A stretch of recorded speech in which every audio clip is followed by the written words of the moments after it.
Go Sunday night affair. Knicks post-game live presented by Manscaped.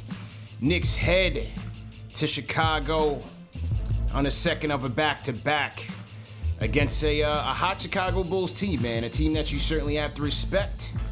And although it was a sloppy affair, a lot of turnovers in the beginning, no offensive cohesion. Once again, you're a little bit worried. But the Knicks defense stepped up, kept them in the game, and kept them within striking distance to take this one.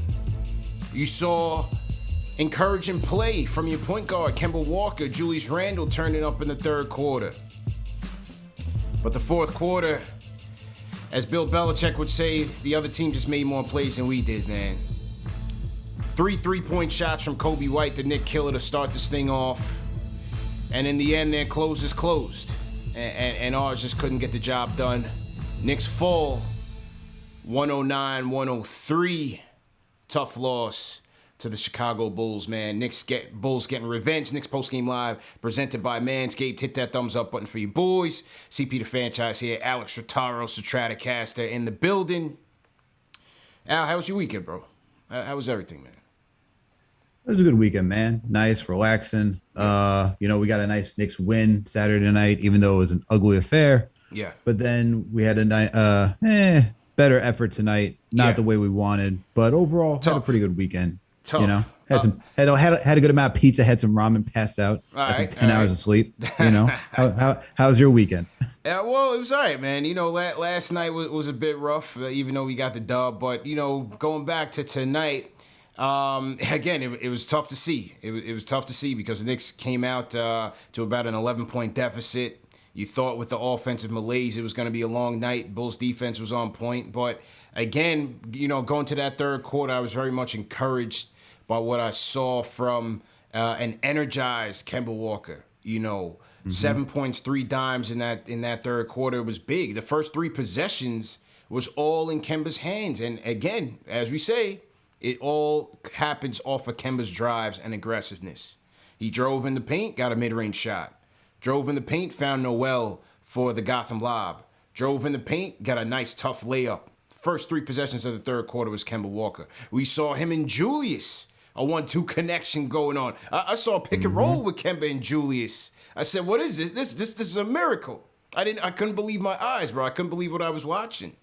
So all that was good. Kemba 7 points in that third.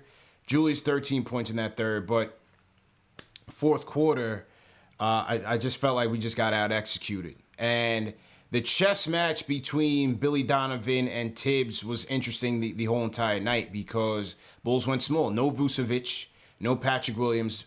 Bulls were going small with Bradley in the middle. It started the game off with Julius having to guard Caruso, which I thought got interesting. Now, we finished with a closing lineup of Julius and 4 guards. It was Rose, Burks, IQ, RJ, and I just felt like to close the game, Julius had it going, bro. I can't. It's hard to really knock him on a 34 and 10, and the way the way he shot the ball well, efficiently, and was killing him. But I just felt like again we just got too stagnant. Too much isolation and too predictable, and I felt like we didn't take advantage of the 4 ball handlers that we had out there, 4 playmakers to really get them going and get the ball moving. What was your takes on this game? Absolutely. I think started off a little rough. Started a little rough for the offense, just for the Knicks to get into it. Then we see them end the first quarter. Getting back in the game. Second quarter came out strong, especially from the second unit. Julius was just on fire all night. Third quarter, I liked what I saw from the third quarter. Even though it didn't end the way I liked that effort, I liked the defensive intensity that we saw from the Knicks. It's definitely different from what we saw, especially in between from the opening night against the Boston Celtics. I was happy about that. I think the thing that really struck out was that we were double teaming guys in the third and fourth quarter that we didn't need to double team and just left guys wide open for 3, whether that was Lonzo Ball, Kobe White. Those are key moments that really shifted the game for us when we were in it and then just put it in their favor. I also think Kemba Walker should have been in there towards the end of the game because him and Julius, as you pointed out, him and Noel, the way he was playing, he was giving that offense that we needed in the third quarter. And I think we needed someone as a facilitator outside of Julius tonight to end the game because the ball became a little too stagnant in the Too fourth stagnant, quarter. bro.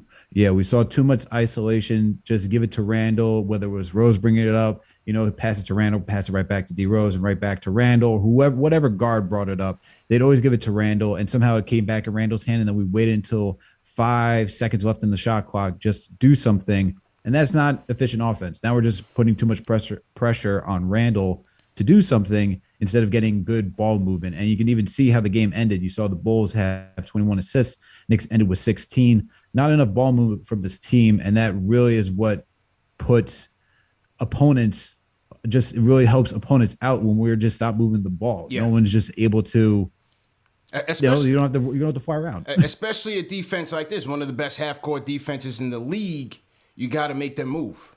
You know what I'm saying? You have to force rotations.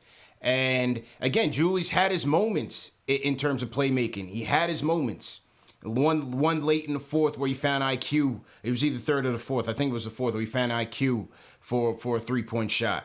But I just felt like we didn't capitalize. Yes, we had to go small and we had our advantages, but down the stretch, I just didn't like us having 4 ball handlers just watching Julius Randle in isolation when I just felt like we should have been able to get some better rhythm shots on the offensive side. I didn't like the lack of execution down the stretch. I wasn't feeling it. Yeah, it's we see this way too often too, because and this has been my gripe throughout this entire season, and we saw it. It was better against the Celtics. It was better earlier in the season where we had some better ball movement, but now it's just gone away where we rely heavily on Randall to be this guy to do everything. And I know Derrick Rose has mentioned it throughout the season so far, where Randall's adapting to a new role, right? He's taking that step up from what he had to do last season. Even though he was the guy last season, he was the primary offense. Now he's not only the primary offense, but it looks like they're trying to make him the primary playmaker as well to help generate that offense.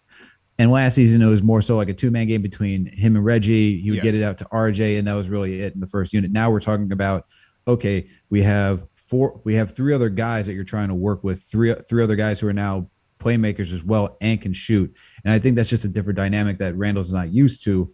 So what we need to do is just lighten that pressure. And I think that's more so giving it to Kemba. And Kemba looked like he was ready to go. That's where I think I had to put this one on Tiz, where he's not necessarily reading what his players are doing in the moment. Mm-hmm. And when you see Kemba being able to attack and having that type of game and being efficient right at the third, that's where you're saying, okay, I know he hasn't had it other nights, but second of a back-to-back, I would have let him usually rock, doesn't bro. play in the fourth quarter. Yeah, let's see what he can do. Yeah. Like, he doesn't play that much to begin with anyway. This could have been a night where he could have gotten 25, 28 minutes, and it could have worked in our favor. I just want to see what he can do, especially since he's more of a facilitator in the sense with his first unit than Derrick Rose, because we've seen what Derrick Rose and Julius Randle are together. And it's not that they potentially can't work well together. We just saw from the playoffs last season that D Rose is so on-ball dominant that he has to create for himself and then everybody else, and it flows through him. Now you're asking 2 guys who really are trying to generate the offense for everybody else to coexist with one another, and I just don't think that really exists. That really can work. Yeah, I'm with you, man. I would have rocked with I would have rocked with Kemba. I would have rocked with Kemba to close. I thought he deserved it based on the way that he got us going in that third quarter. Tibbs usually goes with the hot hand, and but tonight he went with Rose down the stretch, and Rose didn't really have it for us. So that was one thing. If you want to go back to some bad, I thought despite RJ just being atrocious from the perimeter, it was tough because his shot was abysmal. His free throw shooting was once again abysmal, 5 of 8, and 15 boards. And I thought for the most part I liked his defense out there, particularly against Levine for most of the game. So, but you got to make your shots, man. You got to make your shots. I mean, between RJ and Fournier, we just didn't get enough again from our starting unit and from our starting wings. RJ 2 of 12 from the field, Fournier 1 for 7. Your two wings went 3 for 19, 0 for 5 from 3. It's hard to win that way. Even though we got contributions off the bench, just hard to win that way. Yeah, it really is hard to win that way. And we haven't really been on RJ enough. I know he's in a slump right now. He hasn't been shooting the ball well. Tonight was nice to see him defensively. It's interesting to see that he got a +6 in the plus minus category today, just because his defense was that good on Fournier. But if you're going to be considered the second or third option on this team, you have to hit your shots. There's just no way around it, especially if we're going to be in games. And we've seen RJ be in these type of slumps before, but 2 for 12, 5 for 8 from the free throw line. And that's another way. That's another thing that was killing us, is that he wasn't hitting his free throws down the stretch of this game. Like, we needed those free throws to keep it close, to make it a little bit easier on this team.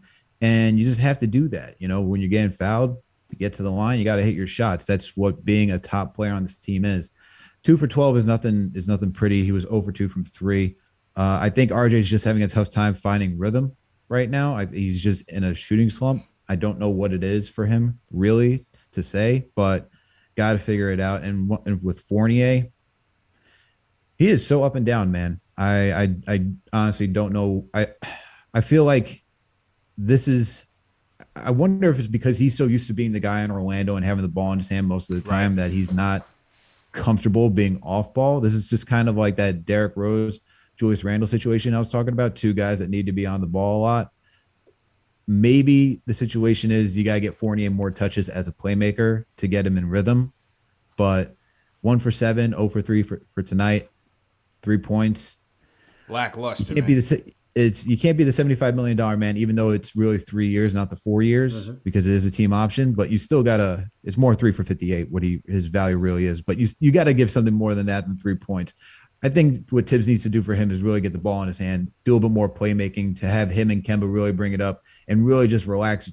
Like, take Julius off. We don't need him to be the point forward. Yep. I like what he was doing tonight, though. I like what Julius was doing tonight, bully balling in the paint. That's really what we missed him doing. And I think that's what you need to bring Walker and Fournier to do. Figure out how to get them driving towards the paint, doing whether it's a curl for Fournier, driving down the lane, dishing it out to somebody, or just getting him on the ball just to create his own shot in the mid-range. Because we're just relying too much on Randall, and it's just getting a little too stagnant for this team. No, big facts, man. Salute to everybody in the chat. Once again, hit that thumbs up button for you boys. CP, Alex Rotars, Stratocaster in the building. We're going to take your phone calls in a little bit. Give us a call. Let us know what you thought about the game. 657-383-1509 is the number to call. So the small ball lineup, as we said, Al, we did go small. We were forced to do so, with not just the Bulls going with their smaller lineup, but also with Nerlens Noel in and out with foul trouble. Yes, we did see Sims for a little bit. He came in for a cup of coffee. Had some impact. I thought he had about 2 block shots. Definitely had some impact there. But the small ball lineup, it's a tricky thing, because yes, we needed it to match up, but we also needed rim protection in the end, because you had you had LaVine, you had DeRozan, you had those guys really attacking at will, drawing contact, and you just wonder if we had that paint protection, would it have ended with the same result? Because I thought Noel's help defense, for the most part, there was still some leaks in his, but I thought his help defense for the most part was pretty solid. So it's a trick, it's a catch-22 there when you're trying to match small, when then you sacrifice the rim protection. Yeah, and I mean, the point about going small is to put guys with bigger, non-mobile bigs in a position where they can't defend right, and to really get them like off balance on defense. I would like to see a little bit more from Tibbs in trying to do that. Maybe it would have been a better matchup, because once again, if they're going small, it gives us a chance to try to go small and see what Obi can do with Randall at the 5. But I think it did hurt not having Mitch or Taj at least. Like, if we at least had Taj, someone else who could just help with the rotations, call things out on defense. You could have started, you start Nerlens, you have Taj coming off the bench. I think that would have helped. I don't know how much of a difference it would have made. I think Mitch would have made a bigger difference if he was healthy tonight, because I think Mitch just alters everyone's shots so dramatically once they get into the paint. Having 2 of those guys, and like we saw what Nerlens Noel can do. But between both of those guys, it's hard to it's hard to say just like have one of them just go 30 minutes. I think you need to have that balance of like 28 minutes each and see who's riding the hot hand and Yeah. who's not sore by the end of the game. But Mitch's presence was surely missed, especially on the boards, man. Getting second chance points for like offense, that's Right. what Mitch like really kills, and that's where we could have used that help today. This is gonna be a game where you think, man, what if we had Mitch, if we had our healthy centers, or just say, hey, Tibbs, just be a little bit more, give Obi that time to really get into the flow of the game because you only had 13 minutes 13 tonight. minutes I would like to see what he again. could. I would have liked to see what he could have done with 18. He was efficient tonight, 3 for 5, 2 for 3 from the 3-point line, Yeah. 2 for 2 from his 3 free throws, 6 boards, giving you the assist, bringing the ball up and moving it around.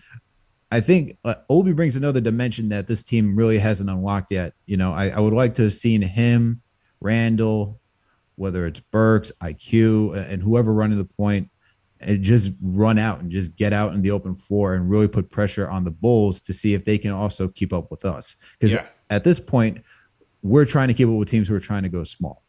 And it's just, we saw that with the Sixers where it was close when they were going small. It was us trying to keep up with them. We see that with the Bulls tonight. It's us trying to keep up with them. I think it's time to put it on opposing defenses, see if you can keep up with us because Obi is just so athletic that you just can't keep him on the bench. You have to give him his time to shine. Got to see if we can get O-Dog some more consistent minutes, man. No doubt about it. He's definitely been taking advantage of the little bit limited minutes that he's been getting. 7 is 27 from downtown. Abysmal from 3. Our key gunners, again, just not having it. 0 for 3 for Fournier. 0 for 2 for RJ. Rose, 1 for 2. Obi, 2 for 3. My guy Burks, only 3 attempts, 1 for 3. IQ, 1 for 8 from downtown. So even though we didn't have it from downtown, I was still encouraged by the fact that, we were attacking, we were aggressive. And despite the fact that the officiating was all over the place. I mean, one point it was atrocious. One point you're playing schoolyard ball. Next point that you breathe on a guy and it's a foul. So they were all up and down. But at the end of the day, I was encouraged by the fact that the Knicks were being aggressive, taking advantage of the Bulls' lack of size, going to the hole, and we still mustered out 31 free throw attempts, 26 to 31. I like that because to me the free throw attempts have been going down, and when your shots aren't falling, we have to be able to put pressure on the rim still, and we have the guys that can do it if they can just do it consistently. Whether it's Julius, RJ, we saw Kemba doing it. D Rose, Burks is a guy that can draw contact. We got to be able to do that more frequently in the game, man, to mix up our the way we get points because the 3-point shot's not always going to be there. Yeah, and it really tells you how much they hit their 3-pointers in the beginning of the season because we're still top 5 in 3-point percentage right now, which is Crazy. Baffling to me because it feels like we've been bricking from 3 for the most part every single game. But I want to touch on the refs because that really also there's so many things that affected this game tonight. The refs, they were just so, as you said, inconsistent. You didn't know what you could do, and I feel like that gave players like DeMar DeRozan and Zach LaVine gave him a better opportunity just to take advantage of this game. Sure, you could say Randall got to the line, Burks got to the line, Barrett got to the line. They all should have, especially Barrett when it comes to hitting their free throws. Gotta hit your free throws. But you don't know what you can do on defense. And like everyone was just confused. Like, how am I supposed to defend? I don't know what's going to be a foul. There has to be some level of consistency. And there was just no level of consistency to understand how to play defense. It was all over the place, for both sides. Yeah, it was all over the place for both sides, no doubt about it. Salute to everybody in the chat once again. Hit that thumbs up button for you boys. Tough loss tonight, man. 109-103. Knicks fight, but just fall short in Chicago. Like I said, man, I just felt like the other team made a bit more plays than we did down the stretch. To quote Bill Belichick, I know you don't like that quote, Al, but nope. I'm going to throw that one out there. Remember, this show is presented by Manscaped. Fellas, go to manscaped.com, enter promo code KFTV for 20% off plus free shipping. You got the products like the Lawnmower 4.0. Excellent stocking stuffer for the holiday season, no pun intended. But, yeah, man, go tell your lady, go get you one of these, man. All right, let's get to the phone. 657-383-1509 is the number to call. Real quick, let me shout out some of the super chats that have come in. Shout out my guy Rare Edition. Bumped into Rare Edition at the Knicks game last night. Yeah, just in the hallway. Bumped into Rare Edition. Shout out to everybody that pulled up on me at last night's game. We had a good time. He says number 30 needed help tonight. He carried a team. Last minutes of the game, he needed to create some spontaneity. Maybe we could have had Kemba in. Bulls had it tonight, and they made space for easy shots. I agree with that. Kenny Gale, super chat. Obi's minutes make my soul hurt. Free Obi. Shout out Bad Book One, man. Bad Book One hasn't been around in a minute. He's a Bulls fan, but he's a supporter of KnicksFanTV. He says, salute CP, Alex, and all Knicks fans. Good game, but my Bulls got it in the end. Great seeing my Bulls and your Knicks in a better place. Loving the NBA. Everybody have a happy Thanksgiving. So salute to Bad Book One. Always the diplomat. All right, back to the phones. Let's go to it. Hector, Harlem World. Hector, what's going on? Let's get a thumbs up for the voice of the orange and blue, Let's CP, and our filling guest. Just wanted to say, yeah, I know I haven't called in a while, CP, but yeah, man, tough loss tonight. I actually wanted to just get rapid fire with it to start out tonight. I think this is kind of important to point out, and it's kind of becoming more apparent to me. I think Tom Thibodeau, and I'm a Tom Thibodeau guy, but I think this has to be said. He's turning into the Mike McCarthy of the New York Knicks. And what I mean by that is with Mike McCarthy, it's clock management. And with us, it's substitutions. That man is stubborn, and he's not getting the message. But I still believe in Tom. But tonight, it just goes to show. Derrick Rose is in there.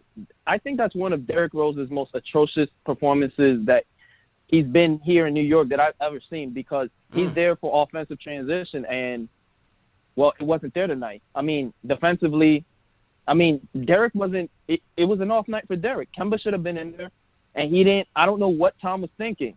I can understand why he wanted Julius back in the game, because Julius was really efficient tonight.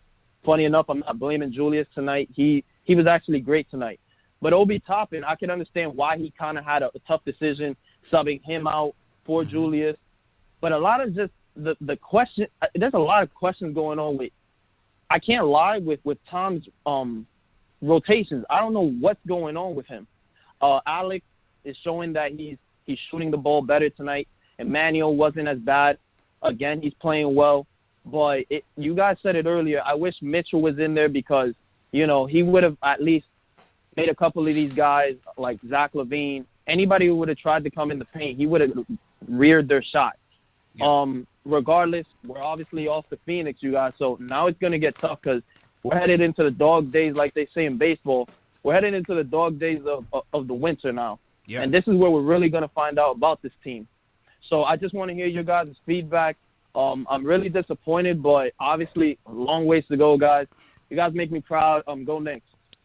Appreciate the call, Hector. Hector from Harlem World. Harlem, stand up. Yeah, I mean, you know, I think when you speak about the substitutions tonight, like I said, I was looking for Kemba in that fourth quarter. I was definitely looking for Kemba in that fourth quarter, especially given the fact that D Rose didn't have it for us. Where do you find Obi's minutes? I thought, you know, the brief period that he and Randall were out there together, I thought we saw some good things. Mm-hmm. But again, with the Bulls matching up so small, and the Knicks, because I felt like part of the issue when the fourth started was when you had Obi out there, it wasn't all his fault, but you had some situations where the three-point rotations were off, and part of it was you had Obi on Caruso for a hot second. Mm-hmm. So I think part of it was just trying to match up, man, because the Bulls had, you know, they had some speed out there. They played smaller, and you were caught in the in-between. It's like, okay, do you go with Obi and a traditional big like Noel? Do you stay with Obi and Randall? How does that impact you on the perimeter defense? I thought it was a tricky thing. I was definitely looking for Kemba to close over Rose tonight, and it didn't happen. So, I mean, you want to question Tibbs on the rotations, I think is certainly valid. Yeah, I mean, I think Tibbs' rotations just this entire season, and I get not wanting to mix and match with it too much in the first 10 games. You want to create some consistency. You want to get guys on the same playing field and understanding whose roles is what. Mm-hmm.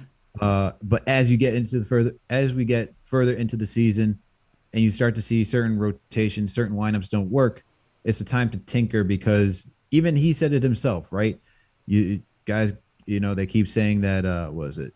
It takes 10 games to get used to each other, 20 games, 30 games, 40 games before you know it's the end of the season. Mm-hmm. And that goes for coaching too. That goes for seeing what your players are doing and who's jiving with who and who's not. So do I like for tonight? We saw, as you said, we saw that small ball rotation. We saw Obi not getting out to the 3-point line. He was also out there with no. I feel like for part of it too, for the 3-point rotations, he was out there with Noel as well, and Noel was helping on that double team, and so we were just leaving guys wide open in the corner just to knock down shots. And once again, that was like where the game turned around. But Obi is. I just think of it defensively. It's not going to probably be pretty.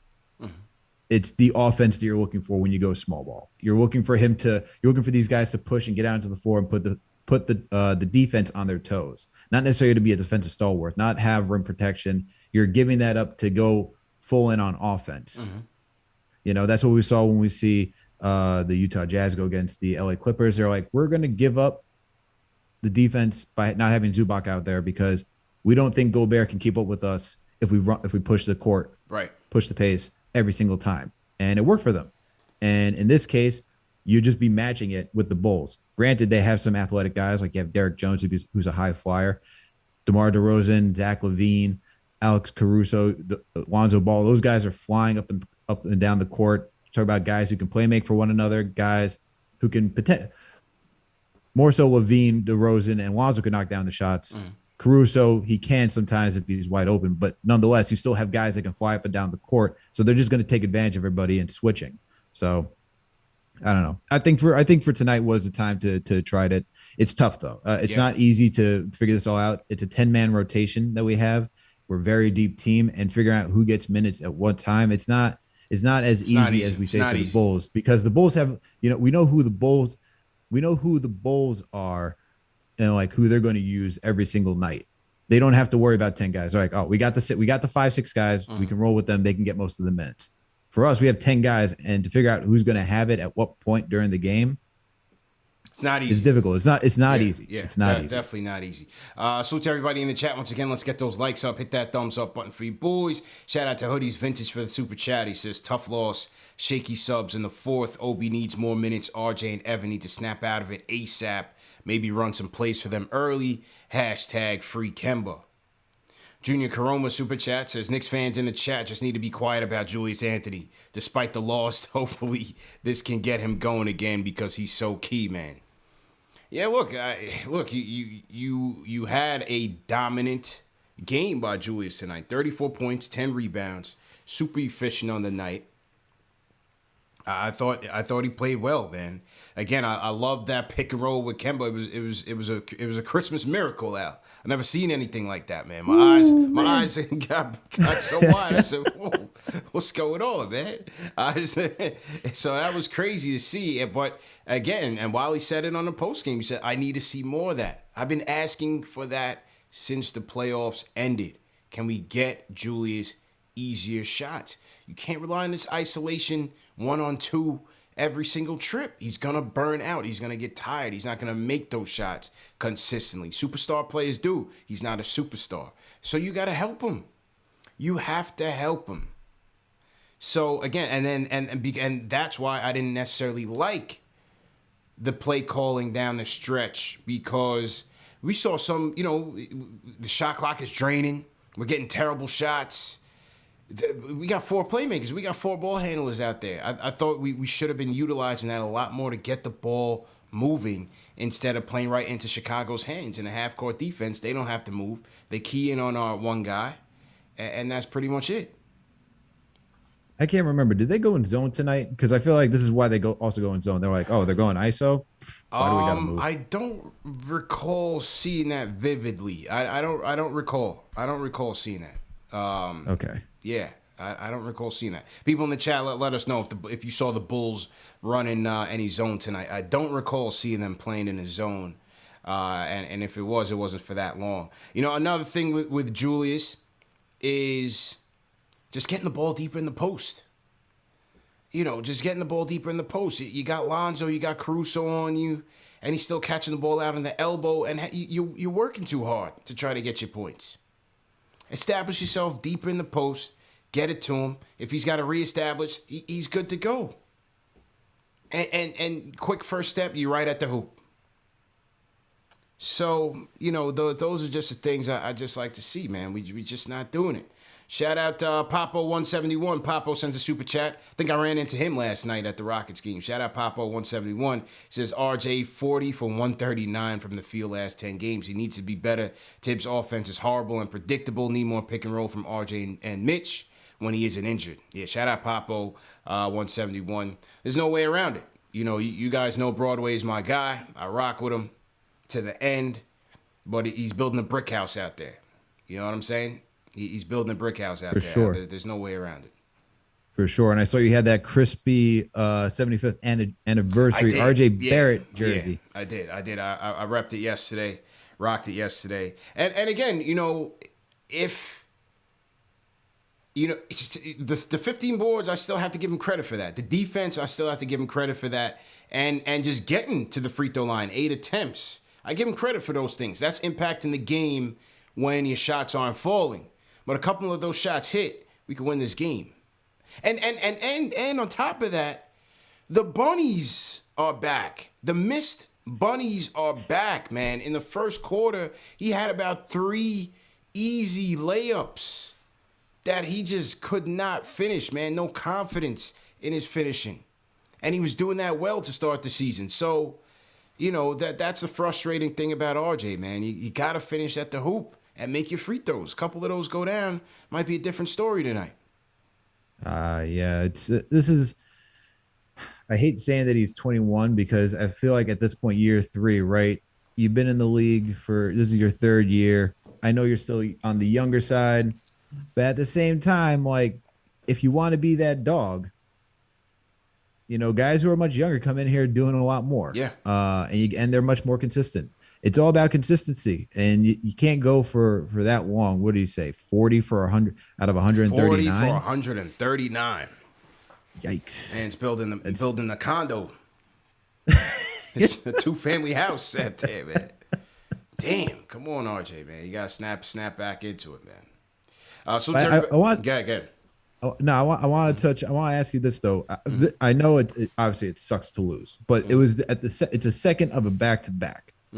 What's your meter on this? What's your meter on this game? Like, are you encouraged by the effort by tonight? Are you like you upset because they could have felt like you could have done more? Where are you at right now? I saw a funny tweet on Twitter just before we went on. Somebody said I felt better about tonight than last night, and I might agree with him. I was disgusted after that win last night, even though my guy Burks went off. You know what I mean? Burks Hive stand up and all of that. I was still disgusted with what I saw, struggling to beat that Rockets team. Now you're going to Chicago, second of a back-to-back. No more victories. I'm not trying to be the moral victory guy, but I still think the positives, we saw Julius in his bag. Can he continue that? Kemba, can he be consistent there? On the second night of a back-to-back, we saw an inspired Kemba, an aggressive Kemba, especially in that third quarter where we haven't had as much success. I like that effort there. I like us attacking, getting to the free throw line. Is that consistent, or is that just us playing against a small ball lineup?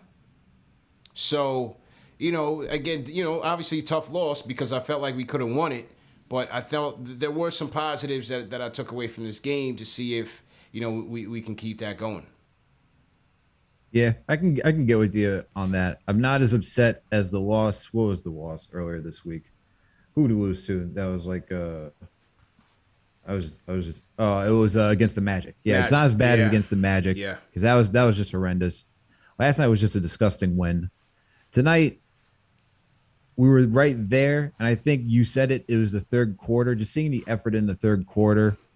If we can get that on a consistent basis and just a better start to games, I think this team will be fine. But let's see, like, obviously the next game. Let's see how we play against the Lakers on Tuesday and see if this is just, a flash in the pan, or we could go back to the same bad habits later this week. Facts. But there are definitely some good signs. I can agree with you on that. So to everybody in the chat, once again, hit that thumbs up button for you boys. All right, here's where we're gonna go on the phones. I want to hear from. Well, we're going to Mohammed from Australia, and then we're gonna go to Michael on the Discord. So Michael, if you're listening, make sure you get ready. Let's go with my guy Mo Ballin. Check it in from the land down under. Mo Ballin, what's good, bro? Hey guys, shout out to everyone. We've got 900 people in the chat, so we should see 900 thumbs up. That's a Great fact. work as usual, guys. Love it. Disappointing loss. I'm going to be a bit emotional because I'm an ex-Chicago fan. I grew up watching D-Rose, let's put it this way. So it's always tight for me, these sort of matchups. But I'm thoroughly disappointed. And I put it on Dibs to work the chemistry bit out. He's the coach. He's the brains behind the operation. I, again, call out that I don't believe it's a personnel issue. It's more of a fit and chemistry issue. And I'm going to say it right here, right now. Give IQ the keys. I don't know what's going to happen. I actually am dumbfounded by this loss. And I know there's a lot of people calling out there about, should it be a top end? Should it be, I don't know who the solution is, but you can't win when you're down the first quarter. So many games. If you just look at the plus minus, look at the worm, we're always playing from behind. The bench comes in, drags you to some sort of close matchup. This isn't going to work. I don't know if they need to blow it up. I'm emotional right now, so I'm going to be upfront on it. There's no science in what I'm trying to say. I'm thinking, do we blow it all up and just, let the young guys run in and get that? Because I don't know what else they're going to do. Either they hand the keys to Rose to start or IQ to start, make a decision. You look at the Bulls. The Bulls aren't very bench heavy. They've got 3 guys that just show up. Yeah. But they play defense. Their formula is working. Yeah. But they play defense. Yeah. We got to give them credit there. I don't know. You tell me what the solution is, because I'm looking at this is going south. Maybe I've just had an emotional day. Yeah. It's all good, man. This is the place to let it out, man. This is KnicksFanTV, #1 show for the fans by the fans, Mo. Don't feel embarrassed, man. You know what I'm saying? Go ahead and let it out. This is a safe space for you, my guy. Do we put IQ in the starting lineup? Do you put Burks in the starting lineup for Fournier? The way Kemba came out in that third quarter, it's like, damn. The way he came out in the first quarter, it didn't even finish the second half. Well, I think once he came out with 5 minutes left in the first quarter, he didn't see the rest of the game. Yeah. I mean, the rest of the half. He didn't see the rest of the half. But then, again, he played well in the third. So it's hard to make that decision off of how you saw him play. But maybe, throwing IQ out there is something that we go with after, I don't know, 20-something games. That's on the coach, maybe. Yeah, I mean, I feel that it's more of I don't know what the issue is, if it's Kemba and his playmaking, if it's Evan Fournier not giving us his playmaking and his option. We just need someone. I don't know if there's too many chefs in the kitchen who are trying to play make. I don't know if there's not enough. It goes back and forth. Like I said, it goes back and forth to what do we need? Like if you're looking for Randall to be that guy to dominate the ball and maybe have Kemba work off of him, maybe you move Fournier. You don't have another playmaker. Maybe you have someone like Alec Burks who can get his own shot and be okay just being out in the corner and just being on the perimeter, and he can knock down a shot. Unlike Fournier, who can then go on with the second team and be another playmaker. I don't know if that takes away from Quickly or Rose if you do that in the second unit, but that's one option. If you want to add Quickly to the starting unit and say you don't need Kemba Walker, you want to run it through Fournier, and you just need someone to just spot up and shoot. I think we're really limiting what Quickly can do at that point, because once again, it's like, how many guys do you need to touch the ball? What are you looking out of him? What are you looking for Quickly to do in this lineup? I feel like it's more. I feel like it's. I just don't know which way to lean. Yeah. It's just too much more playmaking or not enough shooting that we like. Just perimeter shooting, because that was the thing about Bullock last season, right? Mm-hmm. We didn't ask him to do a lot of playmaking. He was ready just to shoot for catch and shoot, and Kemba Walker's not really the guy who's just fine, just waiting off to the wings to catch and shoot. If we Right. want Randall to be that type of person, he needs the ball in his hand. See, Fournier, he can from time to time, but he's really not that guy. So I guess it all depends on what you want this offense to look like and how you want to add people to it. yeah, I mean, see, the thing with me is that when you when you put in IQ and Burks in the lineup, I still don't think you're solving your lack of playmaking. You know what I mean? Yes, you may improve your scoring consistency, but you're still not getting an engine for your offense, which is what I think we need, especially when the offense gets so bogged down because we don't move without the ball. We're last in the league in scoring off of cuts, so it's very isolation heavy on Julius. So even if you're bringing in IQ and Burks, okay, if you want guys to play off of him a little bit better than what Kemba and Fournier doing right now, maybe. But I don't think you're still not getting a great ball handler and a guy that's going to play make and get Julius easier shots, Mitch, RJ, so on and so forth. So I think the solution right now is just to hope that you get more consistency from Kemba and Fournier. But from what you're seeing right now, it's hard to make that bet. I hear you. I think, and I would like to see Kemba do more of that playmaking.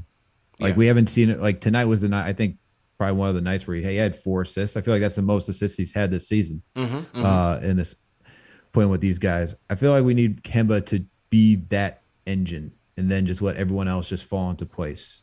Like so, if I had to say something like remove, not necessarily remove Fournier, just limit his playmaking options, limit our Randall's playmaking options, and have really a lot of things run through Kemba because Kemba's not going to just stand in the corner. Like I said, he's not going to be that type of guy. Have him attack the paint, even though he's looked shaky doing it. He looked good tonight doing it. Have him be the guy attacking the paint. Have him being the guy give it to Randall down on the block, and have Randall start working. And then if you want to do time to time point Randall because he can, that's fine. But let Kemba be that guy initiating the offense because at that point he's not your all-star defender. He's not giving us a lot of offense when he's just waiting out on the wings. So what is his role out there? I feel like we got to utilize him and have him be that type of playmaker if he's going to be on this team. Now tonight was it's kind of an inverse of how things have went, right? A lot of our issues have been with the starters, in particular in the third quarter. This time we outscored the Bulls 29-21 in the third, led by Julius and Kemba, who went off. It was the bench that gave up those threes early in the fourth that, the Bulls were able to take the lead on. IQ was in there, Burks, Obi, D Rose was in there. So it was the bench that hurt us defensively. And Kobe White was a guy that was a Knick killer. He didn't play in the first game. I was wondering what his impact was going to be in this second game. And even though it was a quiet first half for him, he came back and ripped us three 3-point shots for Kobe White. 3-6 from downtown, 14 points. And that was a big swing for the Bulls. Salute to everybody in the chat. Once again, hit that thumbs up button for you boys. Knicks lose 109-103. CP, Alex Rotaro, Stratocaster in the building. All right, let's hear from some more people. Shout out Flo Hypnotic, sends a super chat. He says our second leading scorer can't go 2-12 against elite teams, period. It's a make-or-miss league. That's a fair point, man. RJ's got to step up. All right, we're going to go to Michael on the Discord. If you guys are new in the chat, leave us a hashtag new, man. We'll shout you guys out. Oh, creeping up on 1,000 people in here. Yeah, so definitely drop a hashtag new. If you guys are new in the chat, we'll shout you guys out. All right, to the Discord we go. Michael, what's good? Yep. Michael, going once? Yeah, all right. Yeah, what's good, bro? We had it, man. The third quarter was great. I mean, the third quarter was the most fluid we looked probably since the first game. Maybe like the first couple of games, but like that third quarter, it was like Kemba running nice offense, like nice plays. Mm-hmm. It was nice to see. Like my eyes was enjoying that. It was crazy how like I was like, okay, let's go, let's do this. Mm-hmm. And then Tibbs, I mean, like I don't know why you would keep Rosen, not putting Kemba.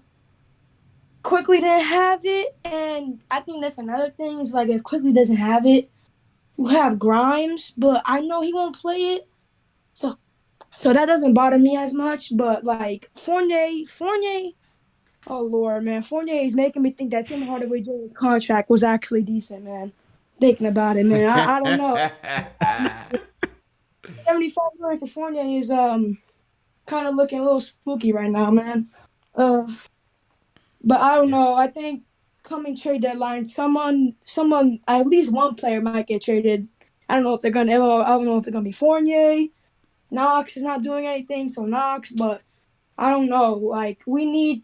I don't know what we need, but we need consistency. So we need a player that's really consistent to really like push it. I think, and we also need just to fix whatever the hell is going on with RJ these last games. I mean, I'm not mad at him. Like on the defensive side, it's fine if you play good defense. But like 1 or 2 shots, wide open layups. If you layups. Like 5 for 12 or 5 for 14, that's fine. You made 5 shots and you go 7 for 8 or 6 for 7 instead of what do you go 3 for 6 or 4 for 8? He went. It was 5 for 8, I think. You can't miss 3 free throws. It was a 6-point game. Those 3 free throws were a +3. Yeah. And Fournier, with all the bricks he was shooting, with RJ and with Quickly, I mean, and also another turning point was Noel. Noel, offensive 3 seconds. Stupid fouls that he did. Yeah. That offensive 3 seconds, Quickly hit a 3. Right? Like, as soon as they called it. So, with the RJ free throws, that Quickly 3, and maybe another bucket we could have had in the first quarter, we would have won. It's stupid things that made us lose the game that we could have won. So, yeah, that's all I gotta say. Hang in there, man. Hang in there. Yeah. Michael coming through with the bars. Better than the Rockets game, at least. Yeah, better than the Rockets game, man, for sure. All right, bro. Michael on the Discord, man. Throw some 5s in the chat for Michael. Michael's setting the tone, man. Some of you callers that's calling in, you better come with some heat. You better come with some facts. Or we're just gonna go to Michael as the third seat, man, and just talk to Michael for the rest of the show. So you callers have been put on notice, man. Better come with the heat, because Michael is bringing it every night, man. That's 3 times this kid is coming with straight heat, bro. He don't miss. Yo, he mentioned the Tim Hardaway contract and Evan Fournier. Yeah. My God. Yeah. Yeah. This kid's sharp. He knows his stuff. Yeah, man. Yeah, man. Salute to the Discord. Salute to everybody rocking on the Discord. TM, Gotta Be Legend. AO Pow, everybody running the Discord. Definitely appreciate everybody getting that up to speed. Discord coming in crispy. Somebody in the chat is looking for the Discord link, so let's go ahead and throw that up there. TM, if you're in the chat, just throw the Discord link in there for the guy in the chat. Looking for it. Knicks Postgame Live presented by Manscaped. Yeah, shout out to Michael, man. He's bringing that heat. All right, couple more calls. Let's go to let me see who I want to hear from. Val, I see you on. We might close with you tonight. Just looking at the lineup right now. So hang on, Val. We might close with you tonight. Let's go to Joel from Shaolin. Joel from Staten Island. What's going on? Yo, what's good, yo? How you feeling, bro? I'm good. So basically, we lost this game. Basically, our starters shot it. Besides Julius Randle, our starters shot a combined 9 of 32 from the field. Mm-hmm. We shot 24% or something like that from 3. You're just not going to win games like that. Yeah. So basically, that's how we lost this game. I'm not even going to really get into this game. What I really want to talk about, R.J. Barrett. Mm-hmm. You see, us as Knicks fans, we've kind of, I'm not going to say overrate this dude, but he's not. I understand his year 3, he's 21 years old, but, you watch him play. He doesn't have a bag. He doesn't have moves. He doesn't have a right hand, for crying out loud. Mm-hmm. This dude, he has tunnel vision as well. I personally think, and I'm going to be honest, I'm going to leave it like this. Mm-hmm. I personally think for our future, this guy is like his ceiling is really Harrison Barnes more than an all-star, in my opinion. I've been watching him since Duke. I never really seen the star potential because if a dude has no dribble moves, you can't be a star if you have no half-court game. That's fair. And this dude, his game is strictly on transition. His half-court game is bully bowling into his left hand. They're taking his left hand away now, so he's not able to go to his left. They're taking that away. He's missing bunnies now. He can't finish around the rim, and his three-point shot is not even going down this year so far. I still have hope in him, but I don't see the star ceiling that some Knicks fans see. Because I talk to people, and the only people I hear that say R.J. Barrett is better than Tyler Hero is Knicks fans. So we just gotta be honest with the player that we have. It's contract year. Hopefully he steps it up, but somebody's gotta step it up because we're going into a crazy schedule over these next 2-3 weeks, and if we don't step it up, you know where that's going. Yeah. Y'all have a good day. Appreciate you, bro. Appreciate you, man. I mean, fair critique, Al. You know, I think it's a fair critique. I don't think he really said anything that was a stretch. I think it's a fair critique. Even though Harrison Barnes is having himself quite a year so far, you know what I'm saying? But is it all-star type? Yeah, he might be right. He could be more of a Harrison Barnes type. And again, depending on who you add in as your better chips, maybe that's not a bad thing. But right now, it's not enough for us. You know what I mean? I agree. Like it's not enough because we're looking for him to be the second or third guy, and a second and third guy. It's one thing to have 1-2 games where you go ice cold 2 from 12. It's another thing when you've gone, as the previous caller said, 40 for 139 over your last 10 games from 3. And especially if we're relying on you to help us win games. I think it's a fair critique, and I think it's fair to wonder how good RJ is going to be. I think it's also fair to wonder what is his ceiling.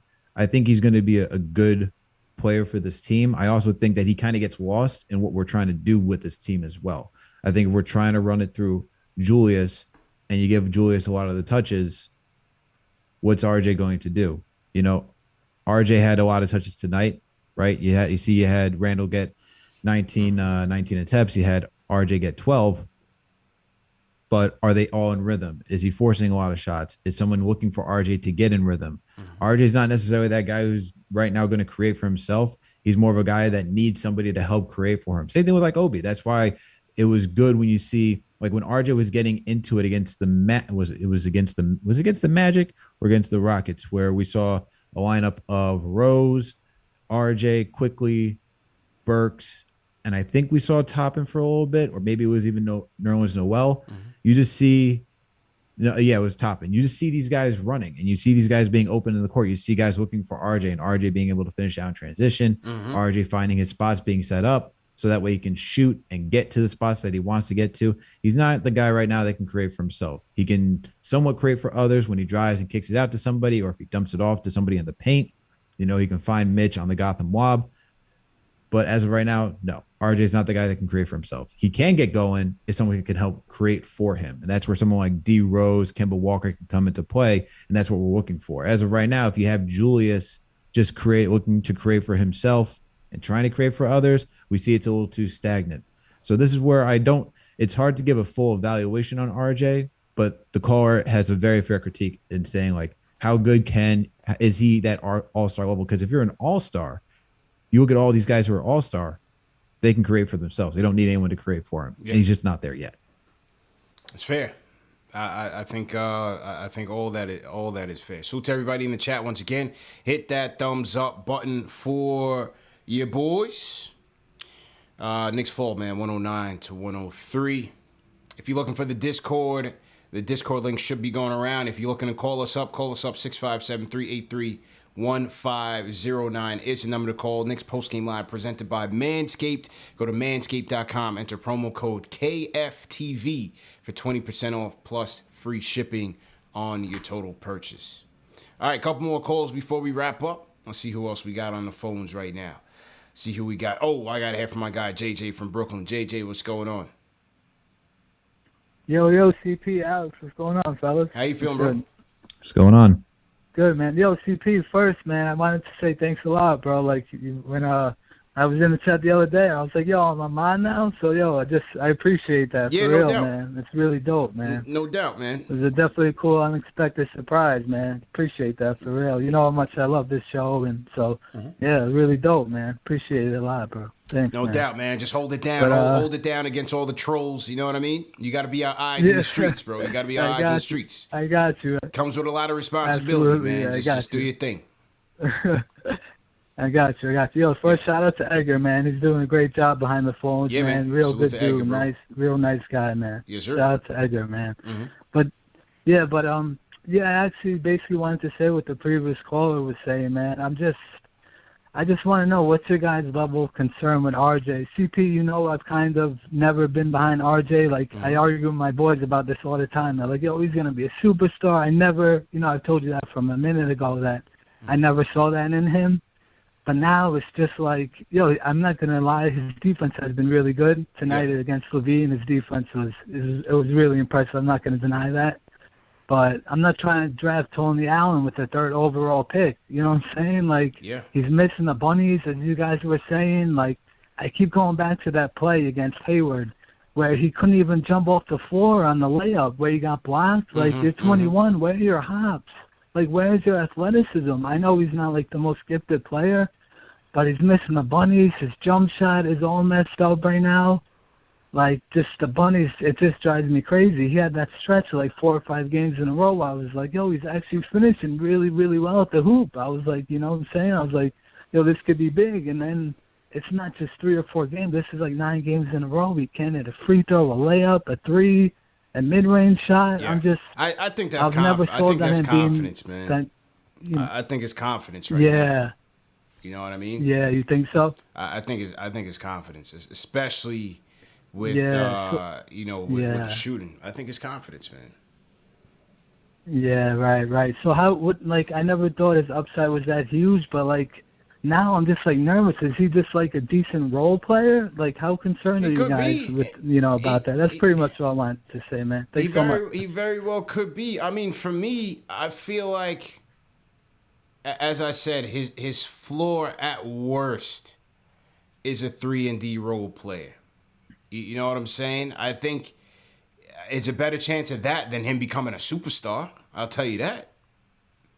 But again, depending on the pieces that you put around him, put with him, and who he's playing with, I still think he could be a valuable piece to your team.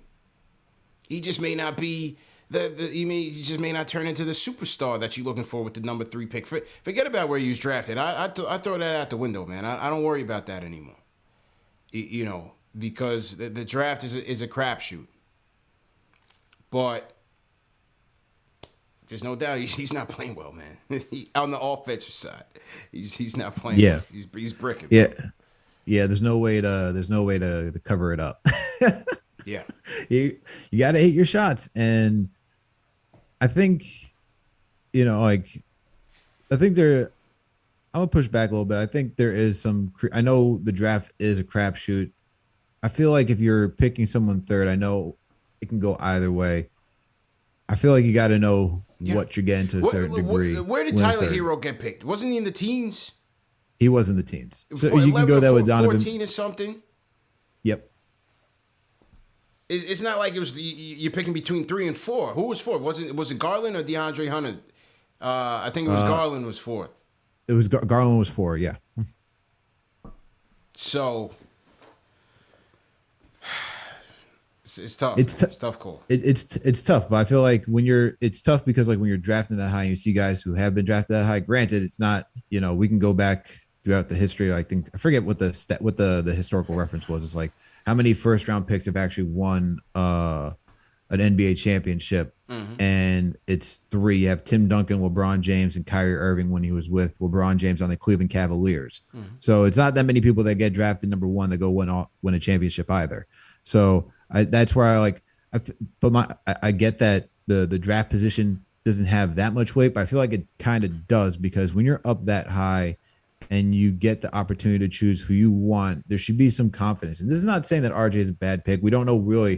This is not really saying anything about RJ at all. Mm-hmm. But I feel like when you're up that high, you have to have pretty sure. You got to be pretty sure that you've done your research to know what you're getting. It's like I look at Obi and I'm like, that's a successful draft pick. 8th pick, it's really hard to land an 8th pick. But to get a guy who's this efficient, this athletic, and people were like ready to jump out the window for like not jump out the window, but like ready to like throw him on in any trade package last season. Now everyone's like, oh, he's amazing. Mm-hmm. You know, you go get a man quickly, drafted 25th, and people love quickly. I still feel like when you're up that high, you have to know what you're getting. Now, when it comes to RJ, you just gotta give it time, man. Yeah. Like honestly, like it's concerning. You gotta give it time. If he's a role player, that's most of the NBA. That's most of the NBA. Very hard to get a superstar. Very hard to get a star. Yeah, you know that's a fact. Very hard to draft them. That is a fact, man. So to everybody in the chat, once again, hit that thumbs up button for your boys. I'm gonna go to CeeLo from Miami and then Bully on the Discord. Bully, if you're listening, get ready. CeeLo from Miami, you up next. CeeLo, what's going on? Hey, what's up, fellas? How you doing? Good, man. What's good, bro? What's going on? Good, man. I'm feeling like you guys. I feel like somebody shot my dog right now, man. I'm thoroughly disappointed. I've been thoroughly disappointed, disgusted. You know, I feel like I'm disrespected by this first unit, especially the last few games, man. Not so much this game, but I gotta, Fournier.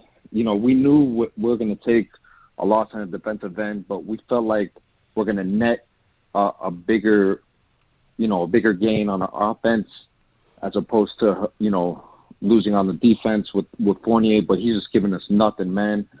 I'm really disappointed with Fournier. I felt irked about his, just signing him. I don't know if it was because he was on the same team as Alfred Payton or if it was because he had a bad haircut with him, like just a bad hairdo in Orlando with Alfred.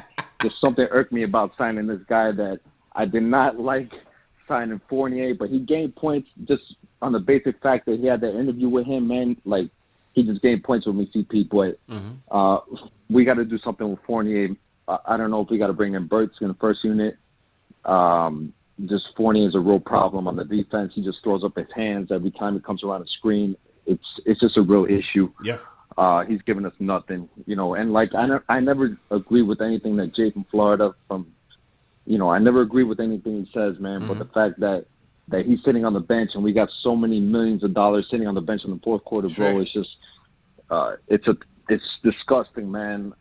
Like I said, I feel disappointed with this team, bro, and I got nothing else to say, dog. I'm just really disappointed. I don't feel as bad about this loss as opposed to the last loss, but this is disgusting, bro. And this is horrible, bro. But yeah, that's all I got for you guys. Thank you, man. Hang in there, man. My guy CeeLo from Miami. Hey, it's always an interesting show when Jay from Florida, the Debbie Downer, gets his flowers. You know what I'm saying? It's always an interesting show. My guy Jay from Florida gets his flowers. I don't know if you saw last night, Al, on we hit the streets. Me and Papa Left were in the streets last night doing the show. Post-game live on location, a.k.a. KnicksFanTV After Dark. So me and Papa Left is out there holding the vibe. We're just rapping. And I did notice this dude that was behind us like the whole time, just kind of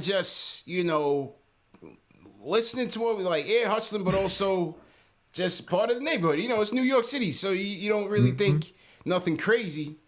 And then all of a sudden, I hear no Debbie Downers. I was like, wait, what? Say that again, sir? He said, yeah, no Debbie Downers. Turn around. Shout out my guy, I think his name was John Goodman. OG Knicks fan from 67. Fan of the show. Subscriber. Calling out Jay from Florida. No Debbie Downers, bro. No Debbie. This is me and Papa Left. We was on like the corner like 30th and 7th. You know what I mean? Just rapping post game. And shout out for John Goodman. I don't remember if that was his last name, but his name was John for sure. Lived around the corner. And yeah, man, he was just out there just listening. But then he called out Jay from Florida, low key. You got me thinking about the actor right here, John Goodman. Yeah. I forgot his last name, man. Papa Left might know. If we go back in the video, he gives his name. But we had a good vibe with him. And then he came over to Mustang Harry's. We got something to eat and whatnot. Was chopping it up with him as well. So it was a good laugh. That should only tell you how popular this channel is, how awesome this channel is, that you're getting everyone anywhere that you're recognizable at this point, man. Crazy. Man. The brand is strong, as they would say. You know what I mean? Did you see Han Solo pull up on us? I saw that. Yeah, that wasn't playing. That was not playing. Yeah, Han Solo pulled up on us. So it was fun. Definitely had a lot of fun last night. So shout out to everyone who came through. Shout out to everyone who tuned in, man. We had a good show live from the street. So I have to do that a little bit more often. Shout out Mark McGinnis for the $5 super chat. He says RJ improved from year 1 to year 2. This season is still young, and there are some older cats here. Thanks for putting these shows together. Shout out Mark McGinnis II on the check-in. All right, a couple more calls before we wrap. I said I was going to go to Bully on the Discord, so let's go to him. Bully, get ready. Bully live and direct on the Discord. Did I do that right? Oh. I'm bricking. I'm like RJ, bricking from the free throw line here. Hold on.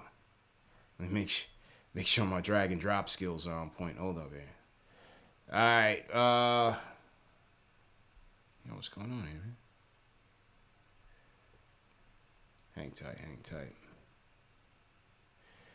All right. Bully's in here. Bully, what's good, bro? Hello? Yo, what's good, man?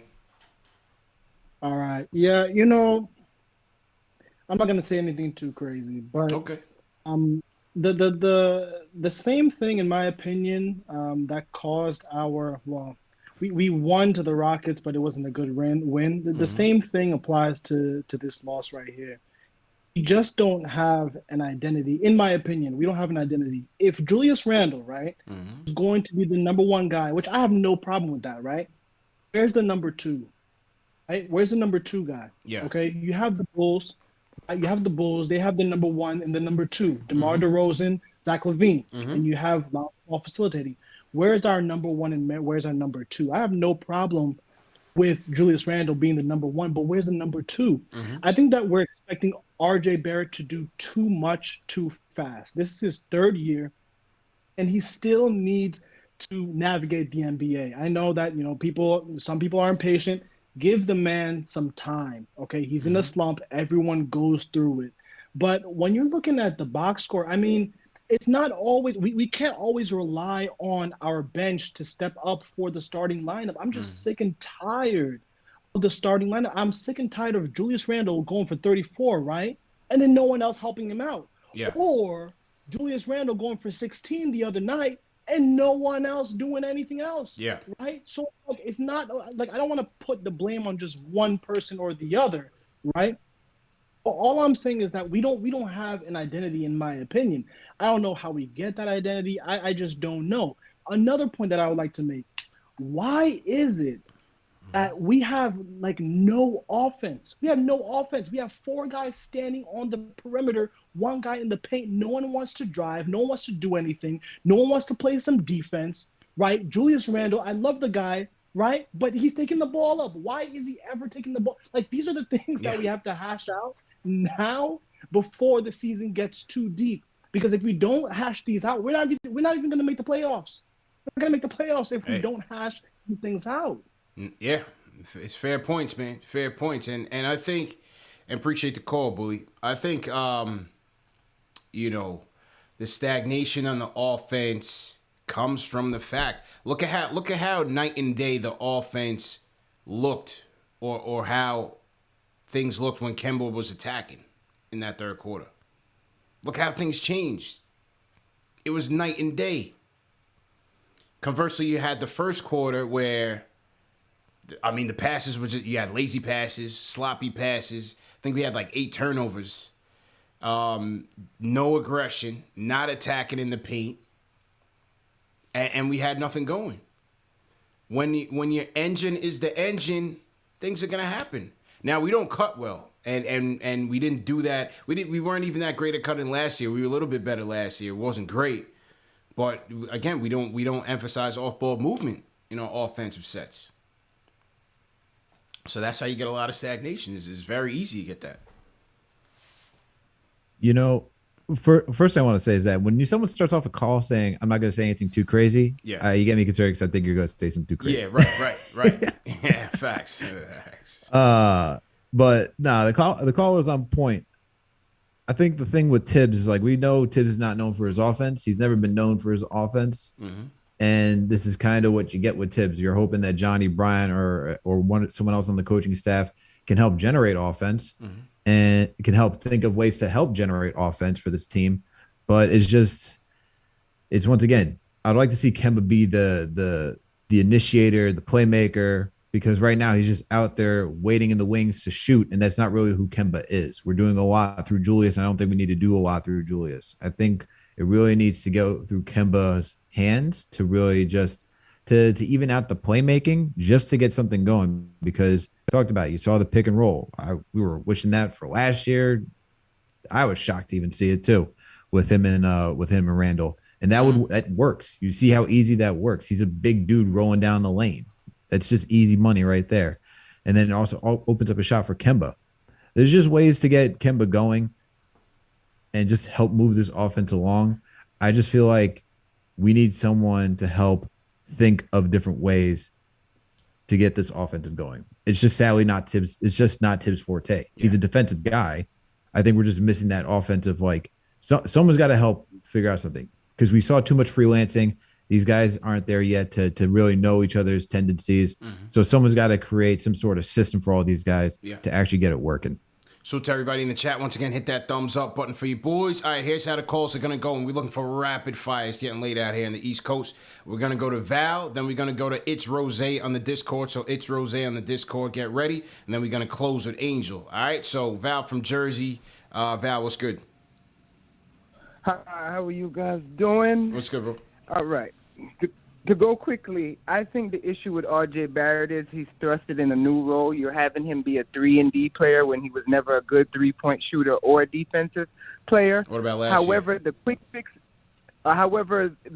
fix for this is that he has to be on the floor at the same time as someone that's going to alleviate some of that defensive pain, someone like a Quickly. You're trusting R.J. to guard the elite perimeter player and have Evan Fournier and Kemba Walker as his support. If you put R.J. on the floor with someone like Quickly who can help out on defensive assignments, similar to how Paul George and Kawhi do it in L.A., I think R.J. will get his legs back and he'll be able to perform at a higher level. But until we do that, R.J. is going to be burnt out because you're thrusting him as the lead defender, which he never was. And I do see R.J. eventually improving because Paul George had to do it, Kawhi had to do it, and Chris Middleton had to do it. And that's my quick point. You guys, good night. Everybody like the video and share and continue supporting. Shout out to St. John's and shout out to Edgar. Peace. Let's go. My guy Val coming in hot. Let's go. Rapid fire. I like that, man. Salute to Val. Hot and efficient. Look at that. That's what I like, man. Just be efficient. I don't even think if he took a breath. Yeah, just be efficient, man. Yes, we're doing well. Yes, we had a good weekend, man. We appreciate the love. But we just got to be efficient out there. You know what I'm saying? Come with your heat and keep it pushing. All right. It's Rose. We going to you. It's Rose 1 on the Discord. Rose, what's going on? Rose. Fellas. Yo, what's going on, bro? Hey, so I got a few points. All right. Number one, I think our starting lineup needs a lot more spacing. And I think people will feel a little bit more comfortable with spacing. How you want to do that? It's a little bit dramatic, but maybe send RJ to the bench and bring in either Quickly or Burks for him. So we have a lot more spacing on the court rather than having 3 non-shooters out there at once. All right. What y'all think? I mean, it's hard. It's a tough call. You know what I mean? Like, ideally, like I said, I think RJ would play a lot better with that second unit. Do I think Tibbs takes him out of the starting unit? I think you would have to see a lot more of these type of outings before he does that. Yeah. You know what I mean? He certainly showed that he's not afraid to close without RJ in there. So I don't know, man. You know, this kid, he was on point. He was on point from three earlier this season. He was on point from three last season. I still think defensive has to respect him. He's got to knock down his shots when he's getting them. But I do think staggering his minutes with Julius would help him. I really do. I think him running with that second unit is where he'll do his most damage. Yeah, and my final point was specifically about RJ. And I am kind of concerned because I feel like he's never going to be, at least with his form right now, he's never going to be a consistent shooter. Yeah. And he's obviously not a great athlete. He struggles finishing at the rim consistently. Bunnies. I don't know, like one of the other callers said, I don't know what he's going to be. Because if you can't finish at the rim consistently with that size and you're obviously not a great shooter, what are you? Yeah. Like, I think he's a high IQ guy and he kind of knows like where to be and how to get to places sometimes, but he just can't execute once he gets there. Like he can read it, but he can't actually execute what needs to be done. Those are just my thoughts. I hear you, bro. Good point. Shout out to It's Rose on the check-in. Good call on that. Al, anything new to that before we close with Angel? I would just say that, like, for spacing, I feel like we have, unless you're asking for more consistent shooters, we have the spacing in the starting lineup. I mean, Fournier can shoot, Walker can shoot, RJ can shoot. They're just not all necessarily hitting their shots, but we have the spacing. I think if you're talking about spacing, you're talking about taking your big man out and putting Obi in there, which I don't think Tibbs is going to do on a full-time basis. Like take out Noel or take out Mitch and just have Obi in there with Randall. Right. That you're not going to get that. That's not going to happen. He's reluctant to do that right now, even when he's forced to. If he's not going to do it when he's forced to, it is highly unlikely that Thibodeau will change those ways. That is a fact. All right, let's wrap it up with Angel closing out tonight. Angel, what's going on? Yo, what's good, CP? Alex, what's good, fellas? How y'all doing? Good, man. What's going on? What's going on, Angel? Hey, listen, man. First thing first, y'all know what it is, man. Hit that thumbs up for y'all boys, man. Hit that subscribe button as well. We need to get to that 50K, you know what I'm saying? And listen, I know it's not a good day right now, but it's always a good day when the Cowboys lose. So let's just start off right there, man. Right. And first, man, when you look at this game, I'm going to give you some facts, right? What cost us in this game was the perimeter defense. We gave up 5 threes in the fourth quarter. That's where we lost the game. When you look at everything else, that we had more free throws, the rebounds was right around the same as Chicago, but also the turnovers killed us. That's the thing. We got to limit the turnovers, and we got to limit the three-point shooting in the fourth quarter because that's what cost us the game. And, as far as RJ, right, the thing with RJ is we're playing a slow-paced game. We need a point guard that can run the floor with RJ, which is why he works so good with the second unit because they're running the floor. Like you're putting him as a spot-up shooter when he's not a shooter. RJ needs the ball in his hands for number one. And number two, you have to make him a focal point of the offense. I get it. Randall is he's the best scorer on the team right now. But you also got to have RJ with the ball in his hand. You can't expect him to, shut down Levine. And he played great defense on Levine the whole night. And he had 15 rebounds. It's not like the thing with RJ is he had a lot of good numbers. It just wasn't scoring. I'll take defense over offense any day. That's just my personal opinion. Now, do you want to see more? Yes, obviously you do. But we got to make him a focal point of the offense, which is why I think in the third quarter we should make Kemba and we should make RJ more of a focal point of the offense because I thought Kemba should have played instead of IQ tonight, and that's just my honest opinion because I thought we were better with Kemba just for tonight. But, all in all, I thought we were going to get our butt whipped in the third quarter, but surprisingly, we were actually really good in the third quarter. But the only difference is the bench couldn't hold it up because of the perimeter defense. So we just got to be consistent, man. Like, if we can just get both to click at the same time, this team is going to win games. Now, the next 10 games, what I want to see, just play hard, be consistent, and we didn't shoot well from three. but I like the fact that we went to the basket because it kept us in the game. Same here. So, if we can just have that mindset, the shots are going to start falling because let's just be honest. There's some bad shots. Everything ain't perfect, but we are missing some wide open shots. We just got to knock it down, and it looks bad right now when you look at the schedule, but take it one day at a time, That's what we got to do. Sure. And CP, it was an honor to talk to you on Instagram Live. It was funny. But it was a vibe. So dope. It was a vibe, man. We're going to do that again, man. We definitely going to do Fan Fridays again. Bro. It was definitely a good time, bro. Thank you guys for taking my call. Yeah, man. Appreciate it, bro. Yeah, Fan Fridays was lit, man. It was me, Angel, Ari came through, CP the artist came through. So, yeah, we definitely going to factor in the whole IG wave and do some IG lives and stuff. Some people, are more IG people than YouTube. So, definitely taking that into consideration. But definitely had a good time. All right, closing though, Jay Boogie's here. I didn't know if he was coming, but he's here. Jay Boogie from North Carolina closing the show. Let's go. Salute, salute, salute. 3 capital S's. Shout out to everybody rocking with this orange and blue. Shout out to everybody in the chat. Shout out to everybody, that love and breathe this thing like we all do. Y'all some great people, man. Y'all loyal people. You got to be respected like that, man. To hang out with the squad, through the toughest times and help push them to get over the toughest times, That's how loyal we all are, man. Salute to all y'all people, man.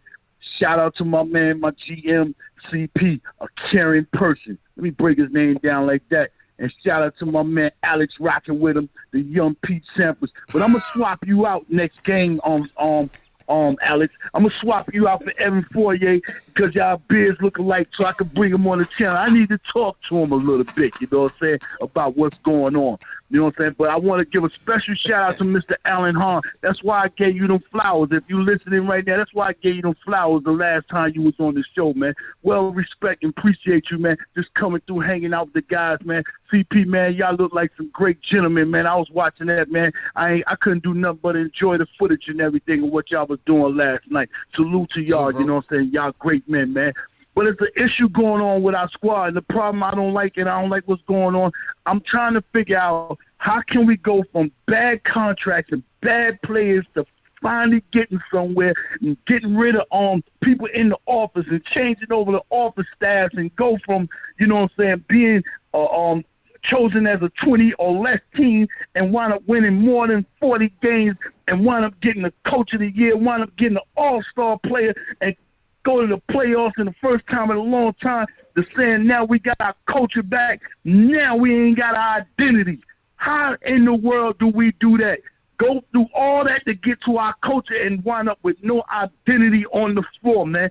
Tom need to do something about our squad, man. We need to change up and switch up some things immediately, ASAP, man.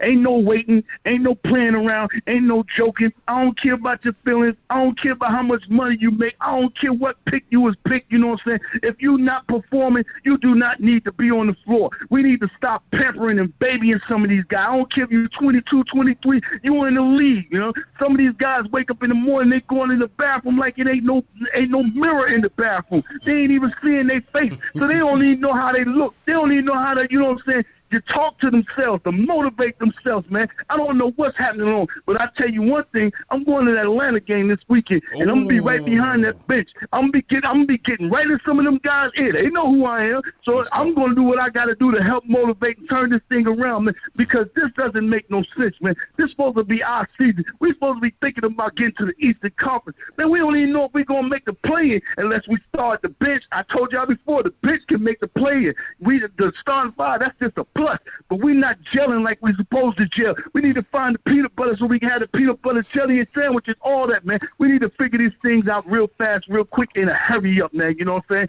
saying? And we don't give up. Don't throw nobody up under the buses. None of that. Don't do that, y'all. Don't do that.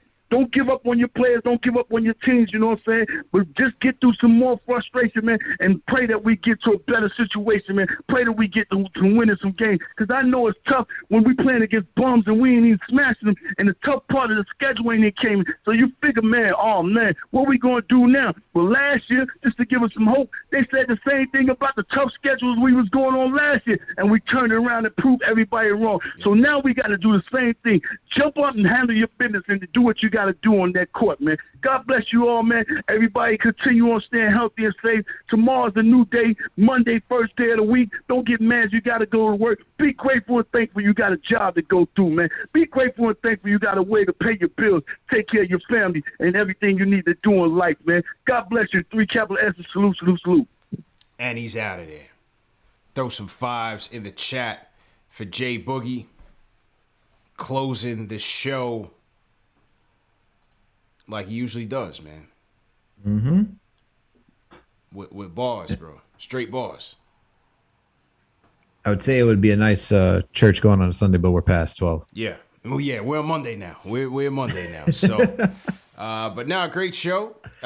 Be back tomorrow for Knicks Weekly, recapping everything. We'll take some more calls for the people that we missed. Schedule, as we'll get into it tomorrow, but schedule gets tougher, man. You got the Lakers coming to town, which you have to think no LeBron after a cheap shot on Isaiah Stewart against the Pistons. Cheap shot by LeBron, man. Whether you LeBron fan or not, that was a dirty play. It reminded me of the play when JR hooked off on Jay Crowder, Knicks versus Celtics in 2012-13 playoffs. Cheap shot, dirty shot. Could have been much, much worse. He back-fisted him, basically, fighting for a rebound. I'm not even going to show it. Just no reason to. But it was a cheap shot by LeBron. I have to think he's going to get suspended for multiple games. I don't even think the league will save him because that was just dirty, bro. Yeah, I don't know. It was unexcusable what he did. Like, you saw Isaiah Stewart just bleeding from the side of his face, too. Yeah, leaking. Like, that is, you can't do that. Isaiah Stewart was running like he was, I guess, Brandon Jacobs. Yeah. Like, that's what he looked like, trying to get through everybody, trying to get back to LeBron. Right. Woof. Scary dude, bro. I don't know. Some people in the chat saying he's gonna play. I can't see it, man. That was a dirty play, bro. Dude, if the NBA allows LeBron to play, like, after that, I don't think so. There's a lot of questions. I don't see it, man. A lot of questions play. about the commissioner. I mean, look. Here's the precedent. The Joker got a game for catching Markieff Morris with the whiplash. Shoving. That was a shove. LeBron caught this dude with a back fist, split him open. I think he's gonna get a game. I don't even think LeBron will be above this, but we'll see. I don't. And how many games did Markieff Morris miss? Did he miss like 5 or something like that? Did he miss a couple games? With the whiplash? I'm not sure. I'm not sure how many he missed. But it was a legit injury, I guess. But I don't see how the league saves LeBron on this. Yeah. Isaiah Stewart was about to. He was on his head, boy. Isaiah Stewart from Dude, New York. he was too. ready. Yeah, New York, stand up, man. Someone's trying to say another Malice in the Palace. Yeah. although it's Little Caesars right now. League is way too soft for that, but Isaiah Stewart, he was ready, man. He was ready to go. Defend yourself, man. Shout out to the kid for sure. But I say that to say we got the Lakers Tuesday, Phoenix Friday, Atlanta. Let's go Saturday, November 27th. Jay Boogie will be in the building. Hawks team struggling, but still a big game at Brooklyn. Will KD be playing? Shoulder injury, he's been out. Will KD be playing? Then you home against the Bulls. Home against Denver. At San Antonio, Spurs struggling. Not a great team, but road game, never know. At the Pacers again. At Toronto. Home versus the Milwaukee Bucks. Home versus Golden State. So that is from Tuesday, November 23rd. To Tuesday, December 14th. That is a gauntlet. That's a gauntlet. That is a gauntlet. That's My a gauntlet, goodness. Bro. That's a gauntlet. Can't be going 40 for 139. That stretch. Hard. No, you cannot. Then you might be going to the bench. You know what I'm saying? You might be going to the bench. That's a fact. So that's how it's all playing out. But great show, Al. Let me get my outro music in here, man. Great show, everybody. Great show, all the mods. As I said, be back tomorrow for Knicks Weekly. Recapping everything. Let me, can't find my outro music here. There we go. Here we go. Knicks lose once again, people. 109 and 103. Tough loss, but again, got to bounce back Tuesday with the Late Show coming into town. Remember, this show is presented by Manscaped, fellas. Tell your lady, go to manscaped.com, enter promo code KFTV for 20% off plus free shipping. Get this is all you need for Christmas. The #1 men's grooming tool below the waist. It'll change your life. Lawnmower 4.0. Go check out the Performance Package 4.0, man. Great gift set. You get the lawnmower, you get the ball deodorant, you get some boxer briefs, you get a travel bag, a little newspaper to, do your thing. Complete package for today's man. So support our sponsors, support us. That's how it goes down, man. Manscaped.com, promo code KFTV for 20% off plus free shipping. Remember that. These shows are also available in audio podcast format, man. Spotify, Apple Podcasts, Google Podcasts, all the major podcast platforms. The links to tonight's episode will be available on KnicksFanTV.com. Also, remember to check out KnicksFanTV.com in the next day for KnicksFanTV Remy's player ratings. Player ratings are back exclusively on KnicksFanTV.com. So it's usually up around, midday Eastern time. And definitely check out Remy penning those gems. All right, Al. Great show, man. Check you tomorrow. Great show, everybody.